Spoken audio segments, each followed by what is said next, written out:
हाँ जी, जय श्री श्याम सभी को। हम अपनी करते हैं class 10th exercise 5.2 question number 15। अभी तक हम 14 क्वेश्चन तक कंप्लीट कर चुके हैं। देखिए 15 क्वेश्चन में हमें क्या करना है। For what value of n are the nth term of 2 APs 63, 65, 67 up to so on and 3, 10, 17 up to so on equal. क्या कहा है, for what value of n की किस वैल्यू के लिए are the nth term of APs are equal. मतलब दो AP दिए, उनकी nth टर्म इक्वल हो जाएगी, तो n की वैल्यू क्या होगी ये पूछा इसमें। अगर हम दो एपी ले और उन दोनों एपी की nth टर्म फाइंड कर nth टर्म को इक्वल लेके चले तो हमारी n की वैल्यू क्या होगी, इतना पूछा है इसमें। तो देखो हम पहले फर्स्ट एपी लेंगे अपनी,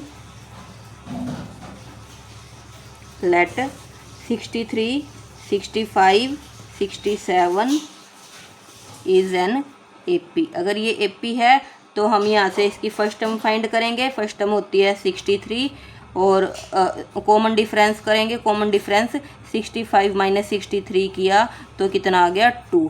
अब nth टर्म के बारे में बोला गया तो हम इसकी nth टर्म फाइंड करेंगे। ए एन किसके इक्वल होगा, a plus N minus 1 into D के, जहाँ पर a की वैल्यू है 63 प्लस n माइनस 1 और d की वैल्यू कितनी है 2। अगर हम इसको भी सोल्व कर दे, मल्टीप्लाई करें तो कितना आएगा 63 प्लस 2n और 2 की 1 के साथ करी तो 2। 63 माइनस 2 किया तो 61 plus 2n।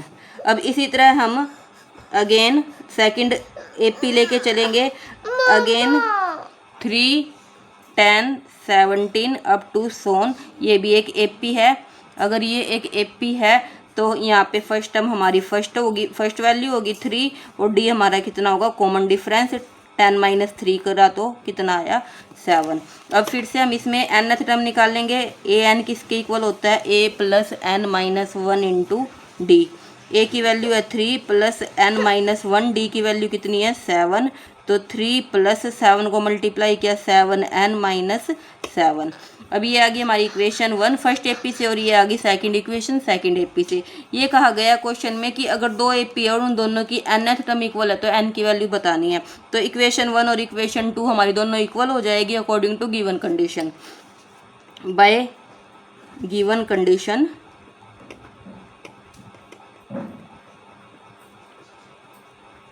Equation 1 is equals to equation 2। Equation 1 में वैल्यू क्या आई है 61 प्लस 2n और सेकंड में यहाँ क्या लिख दिया मैंने, कुछ गलत लिख दिया क्या, 3 प्लस एन माइनस 1। अच्छा 3 माइनस 7 करेंगे तो यहाँ पर मैं लिख देती हूँ -4 प्लस 7n। अब n को इकट्ठा कर लो और विदाउट n को एक तरफ कर लो। अगर मैं 4 को यहाँ ले आऊँ तो 61 प्लस 4 और अगर मैं n को वहाँ ले जाऊँ तो 7n माइनस 2n। ये कितना हो गया 65 और यहाँ पर वैल्यू कितनी आ गई 5n। 5 से ये कैंसिल किया तो 5 1 जा 5, 5 3 जा 15। तो n की वैल्यू कितनी आई 13। यही पूछा था n की किस वैल्यू के लिए दोनों की nth टर्म इक्वल होगी। तो n की 13th वैल्यू के लिए nth टर्म दोनों एपीज की इक्वल होगी। इस क्वेश्चन में ये करना था। हाँ जी, चलिए अब नेक्स्ट क्वेश्चन करते हैं। Determine the AP whose third term is 16। हम लिखेंगे थर्ड टर्म इज 16 तो A3 की वैल्यू कितनी है 16। हमें जनरल फॉर्मूला पता है एपी का क्या होता है, A N equals to A plus N minus 1 into D. तो हम यहाँ से A3 फाइंड कर सकते हैं। A3 हमारा कितना हो जाएगा a plus 2d। A plus N की जगह मैंने 3 रखा -1 यानी 2 इंटू डी और A3 की वैल्यू कितनी है 16। तो a प्लस 2d किसके इक्वल आ गया हमारा 16 के। अब उसके बाद क्या कहा है, and 7th term exceed the 5th term by 12। उसकी 7th टर्म उसकी 5th टर्म से 12 ज़्यादा हो जाती है। उसकी 7th टर्म उसकी 5th टर्म से 12 ज़्यादा हो जाती है। तो A7 की वैल्यू कितनी होगी a प्लस 6d और ये कितना है a plus 4d plus 12। a से a कैंसिल हो गया, d को यहाँ लेके आएंगे 6d माइनस 4d कितना हो गया 2d इक्वल्स टू 12। 2 से ये कैंसिल किया तो 6। हमारे पास d की वैल्यू आ गई।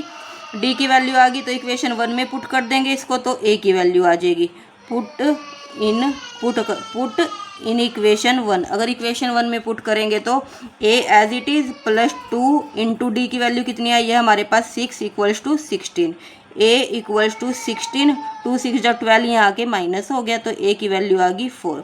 ये क्या डिटरमाइन द AP बतानी है हमें। अब हमारे पास फर्स्ट टर्म है और d है तो हम उसकी AP फाइंड कर सकते हैं। लेट AP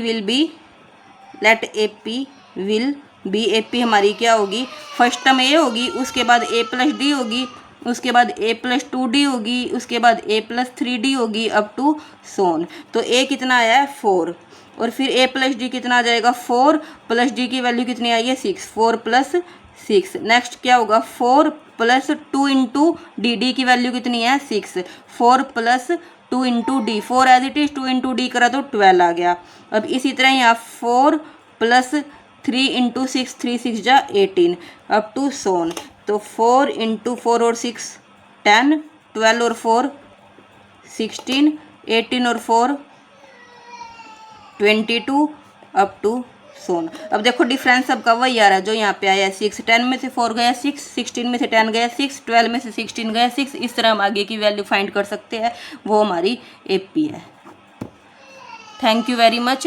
अगर आपको क्लास पसंद आई है तो प्लीज़ इसे लाइक कीजिएगा, शेयर कीजिएगा एंड चैनल को सब्सक्राइब कीजिएगा ताकि आपको सब्सक्राइब करने पर नोटिफिकेशन जल्द से जल्द मिल जाए। Thank you very much.